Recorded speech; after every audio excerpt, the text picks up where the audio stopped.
ભરૂચ જિલ્લાના વાલિયાના વટારિયામાં આવેલી શ્રી ગણેશ ખાંડ ઉદ્યોગ સહકારી મંડળીમાં કસ્ટોડિયન કમિટી સાથે સભાસદોમાં રોષ જોવા મળ્યો।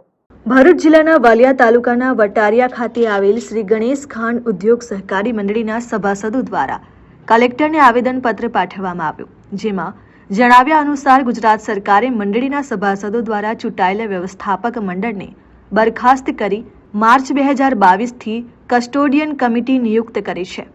ગુજરાત સહકારી અધિનિયમ 1961 થી કલમ 74D મુજબ આવી કસ્ટોડિયન વ્યવસ્થાપક વ્યવસ્થા માત્ર તાત્કાલિક અને મર્યાદિત સમયગાળા માટે જ હોઈ શકે અને નિર્ધારિત સમય મર્યાદામાં ચૂંટણી યોજાવી ફરજિયાત છે, પરંતુ આજ દિન સુધી લગભગ 4 વર્ષ જેટલો લાંબો સમય વીતી ગયો હોવા છતાં મંડળીની ચૂંટણી યોજવામાં આવી નથી, જે કલમ 74Dની ભાવના તથા સહકારી લોકશાહીના મૂળભૂત સિદ્ધાંતોનું સ્પષ્ટ ઉલ્લંઘન છે।